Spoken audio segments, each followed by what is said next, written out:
नमस्कार। हमारे चैनल में आपका स्वागत है। मैं हूं रामचंद्र मौर्य। साथियों, उत्तर प्रदेश चुनाव दिनों दिन नजदीक आ रहा है।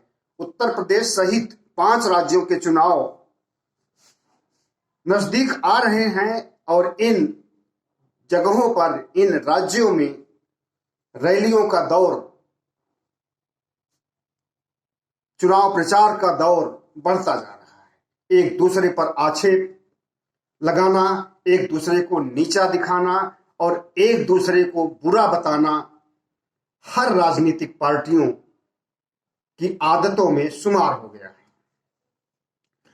और जो सबसे बड़ी बात और दुर्भाग्यपूर्ण बात यह है कि हाई कोर्ट की बात को, हाई कोर्ट की सलाह को नजरअंदाज करके जिस तरह से रैलियां, पदयात्राएं, विजय यात्राएं आयोजित की जा रही हैं, प्रायोजित की जा रही हैं, वो क्या जन स्वास्थ्य के लिए सही है?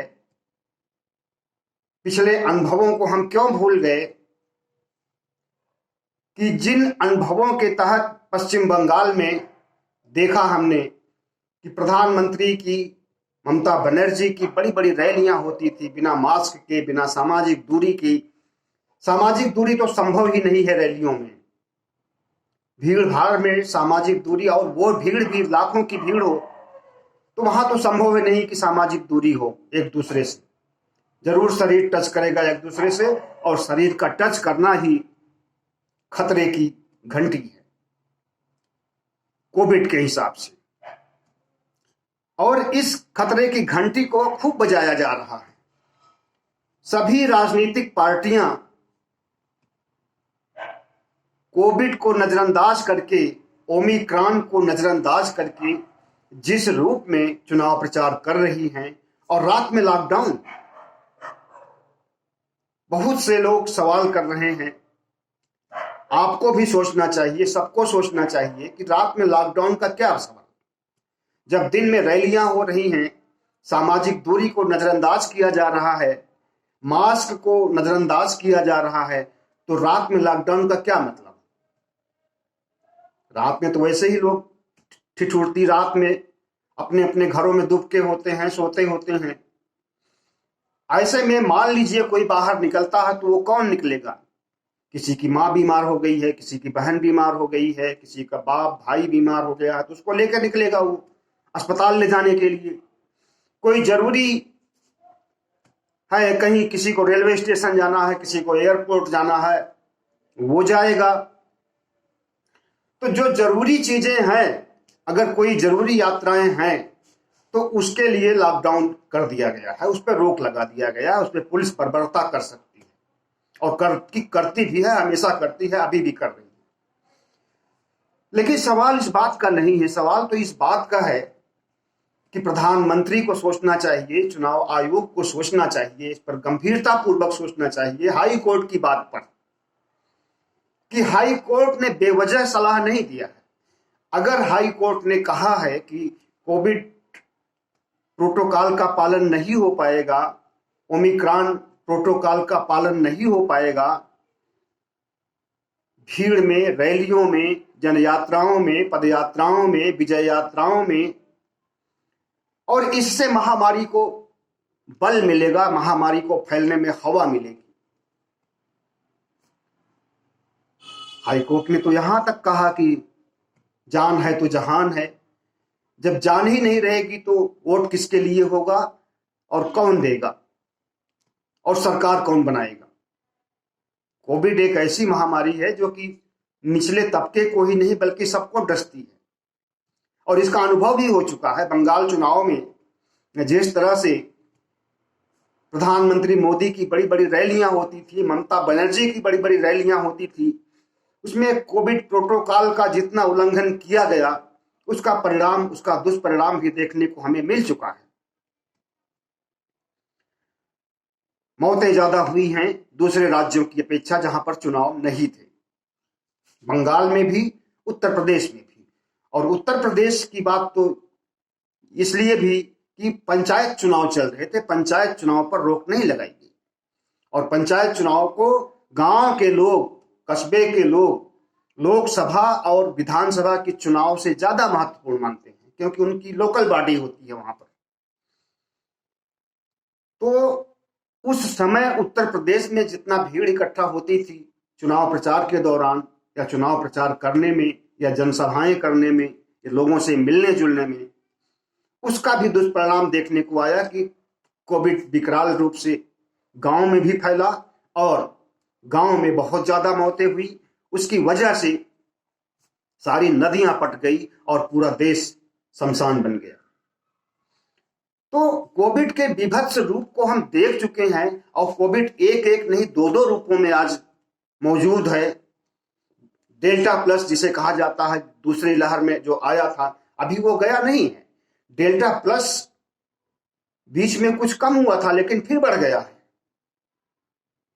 और दूसरे ओमिक्रॉन का खतरा, तो एक नहीं दो दो महामारियां दो दो रूपों में। और डेंगू चिकनगुनिया का जो है वो चल ही रहा है, उसमें भी मौतें हो रही हैं। तो महामारियों के दौर में, और जब हमारे वैज्ञानिक, स्वास्थ्य वैज्ञानिक, विशेषज्ञ ये बता रहे हैं कि तीसरी लहर कभी भी आ सकती है, जनवरी के फर्स्ट वीक में भी आ सकती है, लास्ट वीक में भी आ सकती है, फरवरी में भी आ सकती है, और फरवरी में चुनाव होना है।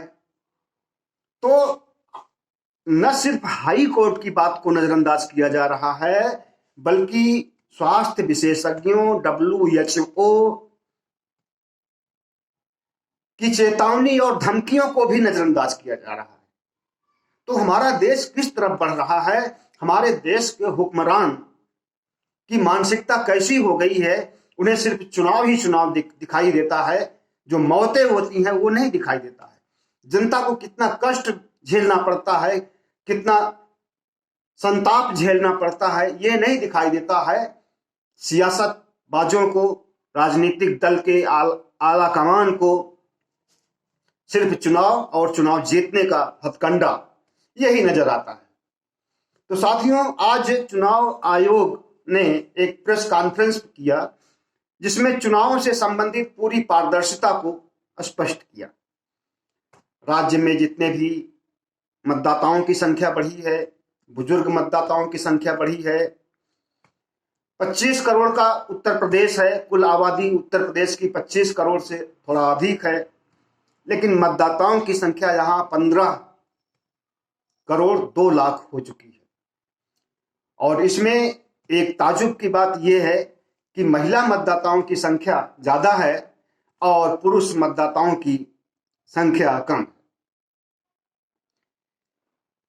15 करोड़ मतदाताओं में से 52.8 लाख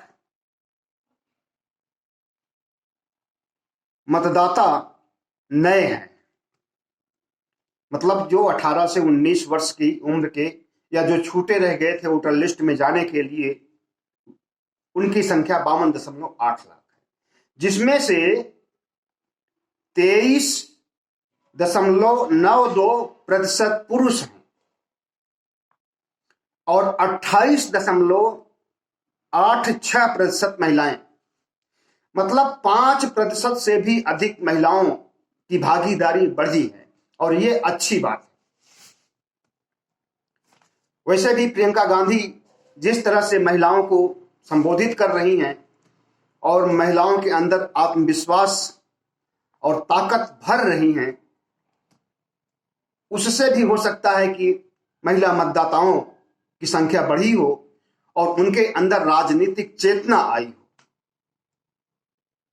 क्योंकि अभी पिछले चुनावों तक महिलाओं की संख्या कम थी पुरुषों की अपेक्षा, लेकिन अब अगर अधिक हो रही है तो इसमें कोई ना कोई रीजन तो होगा ही, और वो रीजन जो सबसे बड़ा हमें दिखाई देता है वो प्रियंका गांधी का संबोधन महिलाओं को स्पेशल। इसमें 18 से 19 साल के 19.89 लाख मतदाता बढ़े हैं। मतलब कि पिछले चुनाव की अपेक्षा 3 गुना ज्यादा मतदाता 18 से 19 की उम्र के बढ़े हैं।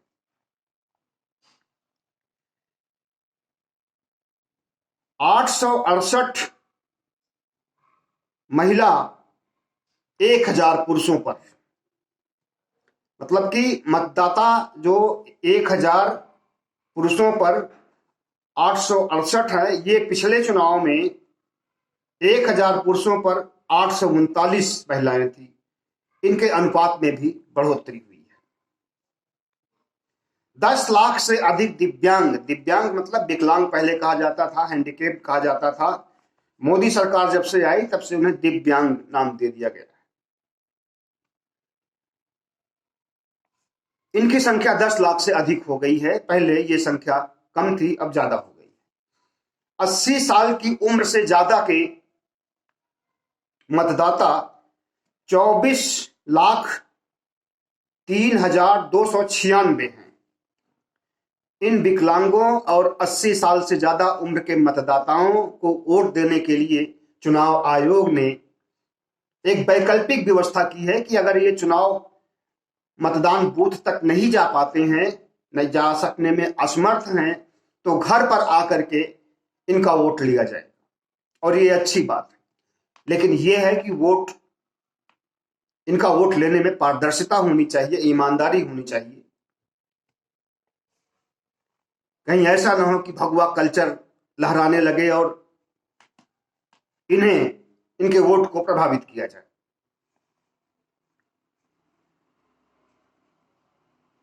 1500 व्यक्ति पहले बूथ पर मतदान करते थे। किसी बूथ पर 1500 व्यक्तियों को वोट देने का अधिकार था। अब उसकी संख्या 1500 को घटा करके 1250 कर दी गई है, क्योंकि ज्यादा लोग होते हैं बूथ पर तो मतदान में भी दिक्कत होती है और मतदान कराने वालों को भी असुविधा होती है। तो टोटल 11,000 बूथ बढ़े हैं पहले की अपेक्षा, और कुल बूथ की संख्या 1,74,351 है। और हर बूथों पर जन सुविधाएं का मतलब पानी, शौचालय, बिजली वगैरह वगैरह जो सुविधाएं होनी चाहिए उसकी व्यवस्था की गई है। 800 पोलिंग बूथ पर सिर्फ महिला कर्मचारी, महिला पुलिस होंगी और मतदान कराने वाली महिलाएं होंगी, पुरुष नहीं होंगे उसमें। ये नया प्रयोग है, पिछली बार भी प्रयोग हुआ था, लेकिन उस प्रयोग को बढ़ा दिया गया है। अब ये सही है या गलत है, हमें तो नहीं लगता कि इससे कोई फायदा होने वाला है या कोई बहुत अच्छी बात है। और अगर हर पोलिंग बूथ पर महिला पुरुष को रखा जाए तो कोई विभेद नहीं होना चाहिए उसमें, क्योंकि हर पोलिंग बूथ पर महिलाएं भी वोट देने आती हैं, पुरुष भी आते हैं, और उनको नियंत्रण करने के लिए महिला पुलिस होनी चाहिए और पुरुष होना चाहिए पुलिस वाला। तो ये कोई अच्छी बात हमें नहीं लगती कि 800 पोलिंग बूथ पर सिर्फ महिला कर्मचारी होंगी और सिर्फ महिला पुलिस होंगी। इस तरह से चुनाव आयोग के प्रवक्ता ने जो बताया है कि 86% लोगों को कोविड के टीके लग चुके हैं, पहली डोज, और दोनों डोज वाले 49%, मतलब कि अभी तक 100% टीकाकरण का लक्ष्य पूरा नहीं किया जा सका है, और इन चुनाव तक पूरा हो जाएगा कोई गारंटी नहीं। पहली डोज ही अभी 100 में 86 को ही लग पाई है और दूसरी डोज 100 में 49 को लग पाई है। ये उनके आंकड़े हैं, हकीकत में हो सकता है ये ना हो, जमीनी स्तर पर ना हो, क्योंकि जो भी आंकड़े सरकार के होते हैं वो विश्वसनीय नहीं होते। हर पोलिंग बूथ पर सीसीटीवी कैमरे होंगे, अच्छी बात है, पारदर्शिता होने के लिए जरूरी है। लेकिन अब एक सवाल उठता है कि चुनाव आयोग ने जिस तरह से कोविड काल में चुनाव की अधिसूचना जारी करने जा रहा है, अभी अधिसूचना की तिथि नहीं आई है, और चुनावों को संपन्न कराने जा रहा है, ऐसे में चुनाव आयोग से कुछ प्रश्न पूछे जा सकते हैं। पहला प्रश्न तो यही है कि रैलियों पर रोक क्यों नहीं, कोविड काल होने के बावजूद, ओमिक्रॉन काल होने के बावजूद। और इन भीड़ को अगर ओमिक्रॉन या कोविड हो जाता है तो उसके लिए कौन जिम्मेदार होगा, और महामारी विकराल रूप धारण कर लेती है तो उसके लिए कौन जिम्मेदार होगा? जाहिर है कोई नहीं होगा, और चुनाव आयोग के पास, मोदी मंत्रिमंडल के पास इसका कोई जवाब भी नहीं। रात में लॉकडाउन, दिन में रैली। रात का लॉकडाउन क्या रात में ही कोरोना संक्रमित करता है लोगों को? दिन में नहीं करता है। सरकारी मशीनरी का दुरुपयोग अभी तक होता रहा है। जिस तरह से भीड़ इकट्ठा करने के लिए डीएम को, एसपी को, एसएसपी को आदेश दिया जाता था और वे भारतीय जनता पार्टी के वर्कर की तरह, कार्यकर्ता की तरह काम करते रहे हैं और सरकारी पैसे का उपयोग करते रहे हैं, वो चाहे बसों से लाना हो या बसों से वापस छोड़ने जाना हो। ये सारा काम भारतीय जनता पार्टी की सरकार, जो कि वर्तमान में योगी सरकार है, बखूबी कर रही है। इस पर रोक क्यों नहीं लगाया गया और कब से रोक लगाया जाएगा, इसका भी चुनाव आयोग के पास कोई जवाब नहीं। भीड़ इकट्ठी करने के लिए प्रशासन क्यों मुस्तैद रहता है और उसके बावजूद भी मोदी की रैली में, योगी की रैली में, शाह की रैली में कुर्सियां खाली रह जाती? आपको मालूम हो कि अखिलेश की किसी रैली में कुर्सी बैठने को नहीं मिलती है। जो लोग रैली में आते हैं सब लोग खड़े ही रहते हैं और भीड़ बहुत होती है। लेकिन योगी, मोदी, शाह की रैली में कुर्सियां लगाई जाती हैं, टेंट लगाए जाते हैं और भारी मात्रा में, और वो सारी कुर्सियां खाली रह जाती हैं। तो चुनाव के लिए चुनाव आयोग ने खर्चे निर्धारित कर दिए हैं कि इतने खर्चे में आपको चुनाव प्रचार करना है और चुनाव की तैयारी करना और चुनाव लड़ना है।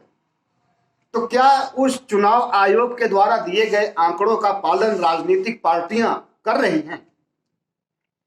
और अगर नहीं कर रही हैं तो वो अवैधानिक है, और अवैधानिक है तो कानून का हथौड़ा चलाइए आप। लेकिन ऐसा नहीं होगा। चुनाव आयोग के प्रतिनिधि ने साक्षात्कार में, जो आज प्रेस कॉन्फ्रेंस हुई है, उसमें कहा है कि हम शराब की बिक्री पर, पैसे बांटने पर, साड़ी बांटने पर, इन चीजों पर रोक लगाएंगे।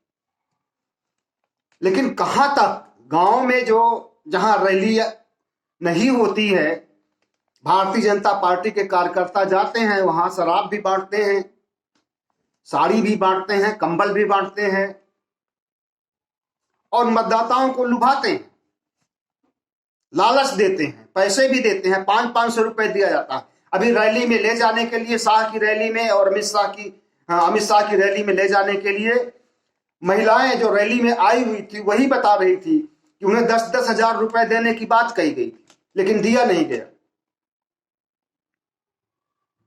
तो किसी पत्रकार ने कहा कि जो 15 लाख देने के लिए मोदी जी बोले हैं, उसमें से 10 हजार दे देते, बाकी तो आपका बचा ही रहता, फायदे में तो वही रहते।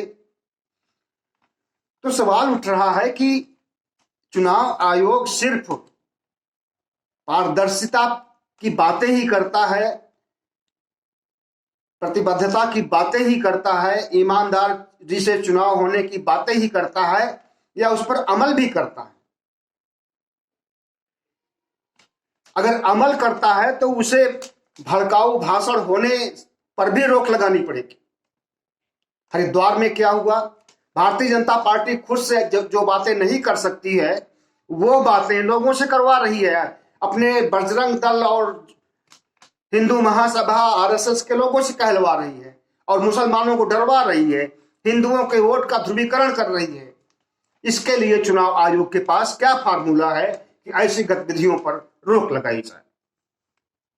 कट्टरपंथी हिंदू शक्तियां न सिर्फ चुनाव के मद्देनजर ऐसा बकवास कर रही हैं, ऐसा जहर उगल रही हैं, बल्कि देश को तोड़ने के लिए, देश को नष्ट करने के लिए, हमारी साझा संस्कृति को नष्ट करने के लिए कुप्रयास कर रही है। इस पर चुनाव आयोग का क्या कहना है? मतदान के बाद गिनती होती है और गिनती के बाद जो सरकार जीतती है वो सरकार बनाती है, लेकिन गिनती के बाद जो जोड़ तोड़ की जाती है विधायकों को खरीदने की, किसी को 25 करोड़ में, 30 करोड़ में, 35 करोड़ में, 40 करोड़ में बैल और गधों की तरह जिनकी बोली लगाई जाती है, उस पर रोक लगाने के लिए चुनाव आयोग के पास कौन सी कार्य योजना है? और कुल मिलाकर के निष्पक्ष चुनाव बनाने के लिए, भयमुक्त चुनाव बनाने के लिए, कोविड नियमों का पालन करने के लिए चुनाव आयोग जो कह रहा है वो कर पाएगा और नहीं कर पाएगा।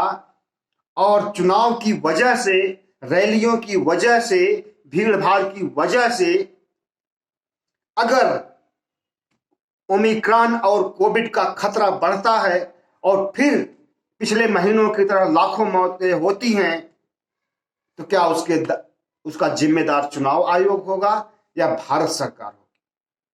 बहुत बहुत धन्यवाद। हमारे चैनल को सब्सक्राइब कीजिएगा, लाइक कीजिएगा और शेयर कीजिएगा।